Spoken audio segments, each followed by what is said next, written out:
Ce local appartient à ma famille depuis déjà quelques années et personne n'a réussi à le faire vivre. Vous voyez un petit peu l'architecture de maison moderne où il y a une maison avec un garage. En fait, imaginez le garage, mais genre pas couvert, pas rien du tout. En fait, il servait à rien. Il y a déjà deux personnes en fait dans la famille qui ont essayé de le faire vivre. Mais genre deux de maisons d'ailleurs. Je vais en parler dans la vidéo. Et ça n'a pas marché. Ça n'a pas marché. Vous allez voir, il y a une légende autour de ça. C'est une dinguerie. Et moi, du coup, quand j'arrive, je débarque, je passe 2 ans pratiquement à négocier le local en question et j'ai essuyé des refus, mais bref, c'était une dinguerie. C'était une bataille pour l'avoir, mais bon, c'est pourquoi je documente un peu. Je me dis: «Bon, pour la postérité, ça peut être intéressant de se rappeler du comment, du pourquoi». Voilà. En gros, le local appartient à mon grand-père et en fait, j'ai dû négocier, mais vraiment longtemps. Limite, je pense que j'ai vraiment galéré, hein, peut-être 2 ans. J'ai passé peut-être 2 ans à négocier le local. Bah, en fait, si je vous raconte bien, mon grand-père voulait pas me le céder. En fait, à chaque fois que je venais vers lui, je laissais des jours, des mois et cetera, je venais vers lui, il me disait non, il me disait non. Après, j'ai compris que c'était pas par méchanceté. En gros, je vous dis qu'il y a une histoire autour de ce local, c'est en fait, le terrain a une histoire. Heu, Mon grand-père avait déjà accepté de céder le garage à 2 de mes oncles, mais pas au même moment.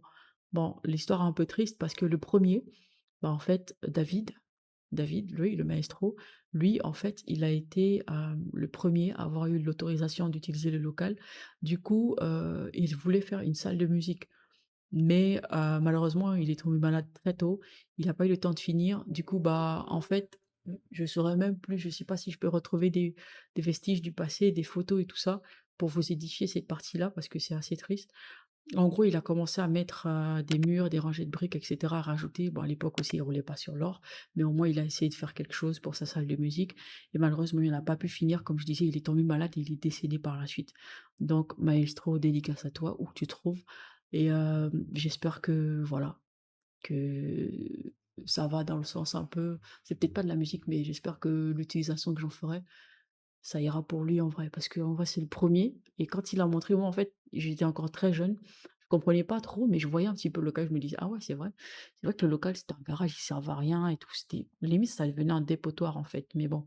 Bref, donc lui, il était le premier et malheureusement, il a pas tenu, il est décédé et ensuite, je pense, mon oncle, le deuxième, son jeune frère, lui aussi, il a eu l'aval du grand-père, mais une fois que lui, il a eu l'aval aussi, bah, lui aussi, il est tombé malade, en fait et je crois, il est décédé juste après parce que lui, il avait, je crois il a même pas eu le temps de faire aussi ce qu'il voulait. Parce que quand je vous dis le local, je l'ai récupéré, il y avait que des briques à nu. Le garage, il y avait que des briques. Bon, c'est vrai qu'ils avaient, il y avait une sorte de non, même pas, c'était là depuis. Je sais plus trop. Je vais essayer de trouver les photos, en fait, pour vous édifier. En gros, ils ont essayé, mais ils ont pas pu et les 2 sont décédés.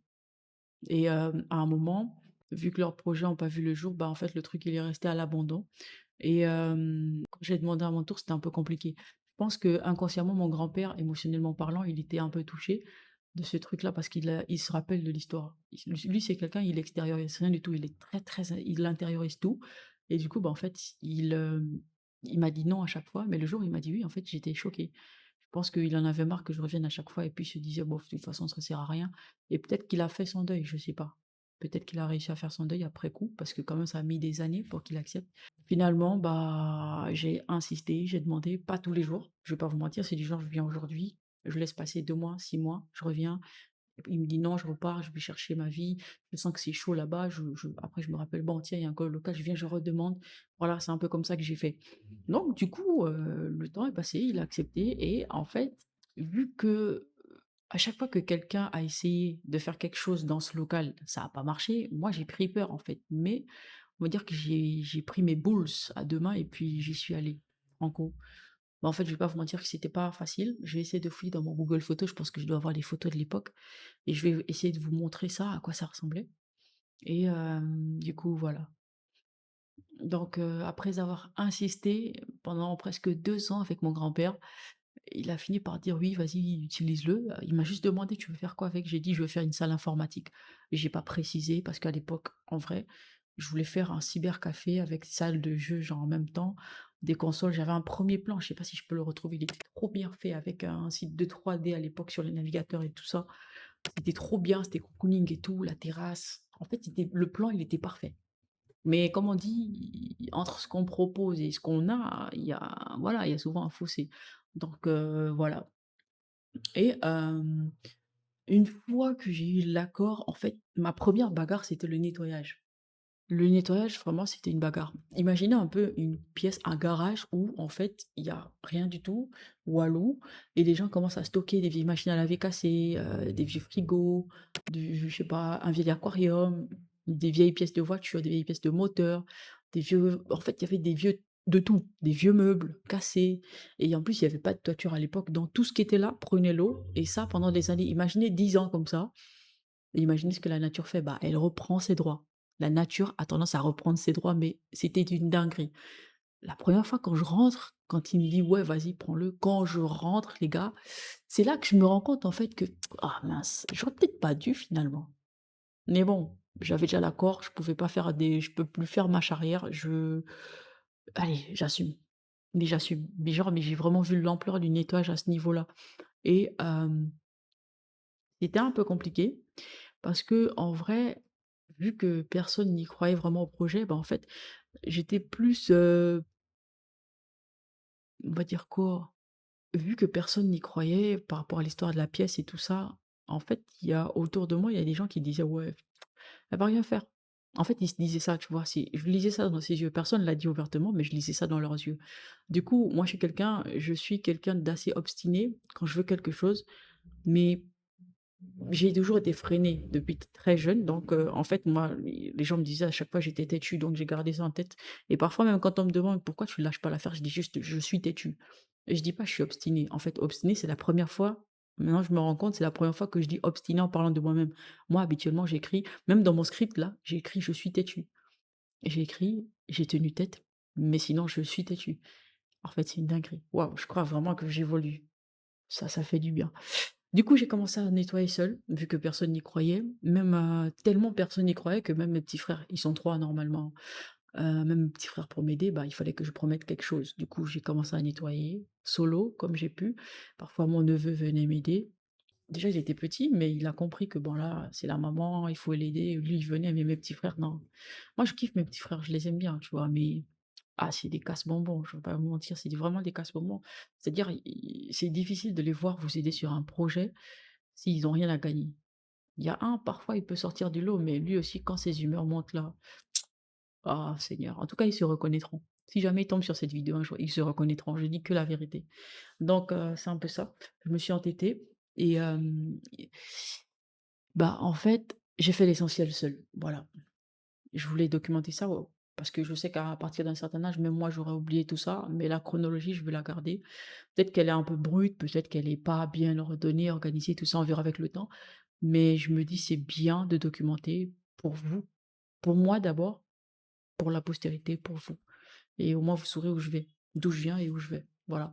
Donc c'est un peu ça. Et du coup, il a fallu que je fasse, une grosse dépense, en gros. Parce que comme je disais, il y avait pas de toiture, il y avait rien du tout.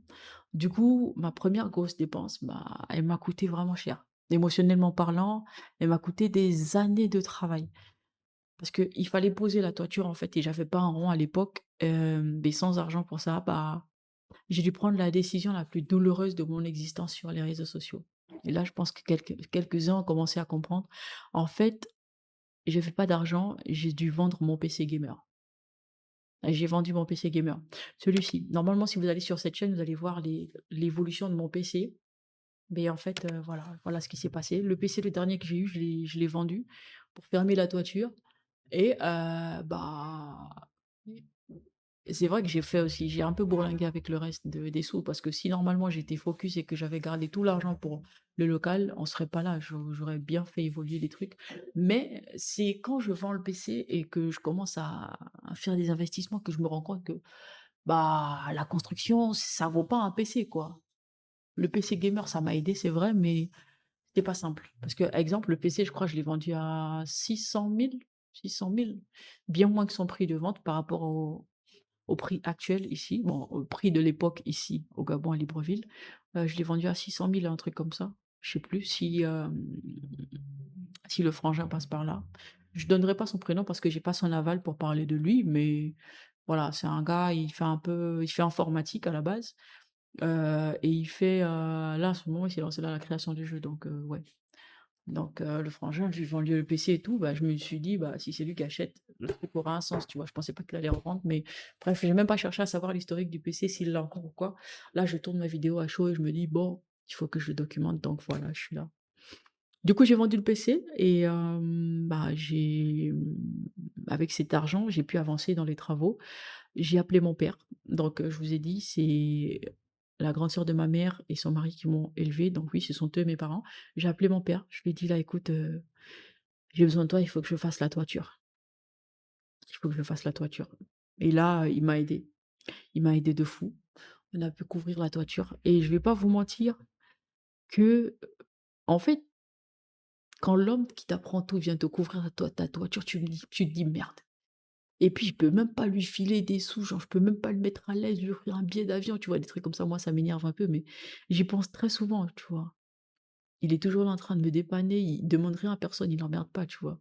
Mais bon, ouais, bref, on en parlera peut-être dans une autre vidéo et voilà, du coup il m'a aidé, on a fait la toiture et franchement banger.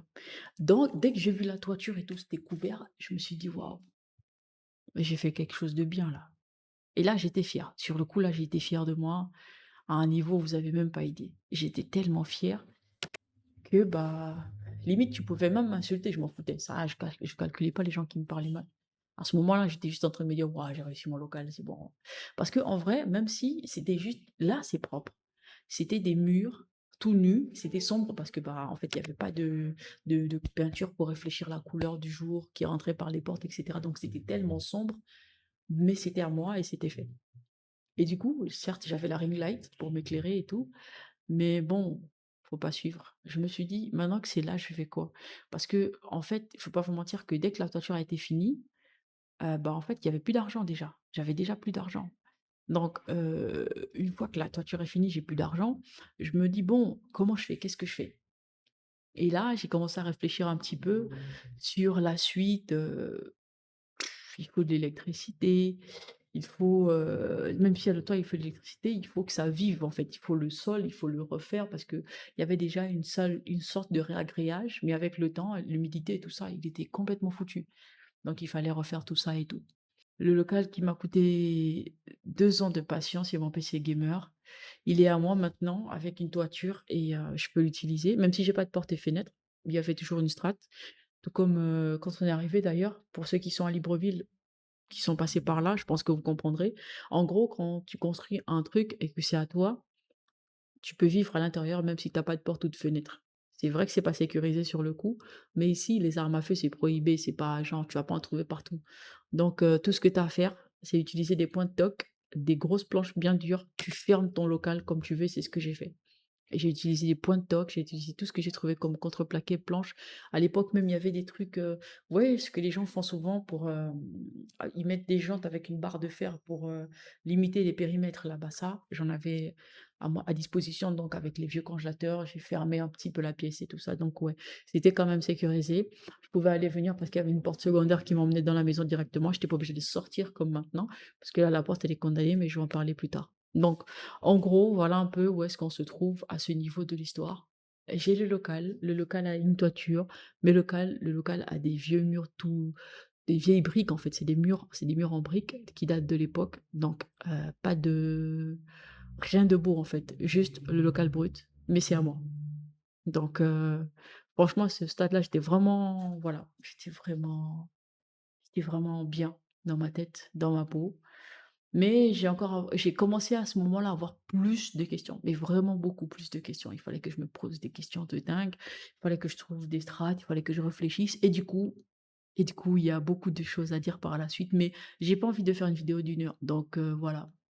On se capte, samedi les gars. Je vais devoir m'arrêter par là parce que en vrai de vrai, si je vais jusqu'au bout en une seule vidéo, c'est facile une vidéo de 6 heures, je veux pas faire ça. Personne va jamais rester 6 heures pour regarder ça. Donc voilà, voilà un peu. Du coup, la petite famille, si vous voulez qu'on continue cette aventure ensemble, vous savez ce qu'il vous reste à faire. Abonnez-vous, activez la cloche des notifications. Et je vous rappelle qu'aux 10 000 abonnés, je ferai un setup monté par moi-même, par mes soins, et avec la config que je pourrais trouver. simplement parce que chez nous, on n'a pas besoin de trop. Il y a des jeunes ici qui ont besoin de pas grand-chose pour commencer des budgets, des business, et cetera, pour faire des vraies choses. Il y en a qui font de la programmation et tout. Bah, écoutez, j'ai pour objectif d'offrir un setup à quelqu'un. Voilà, au 10K. Donc aidez-moi à obtenir cet objectif et voilà. En attendant, je vous retrouve samedi prochain pour une nouvelle vidéo, 17h bien sûr.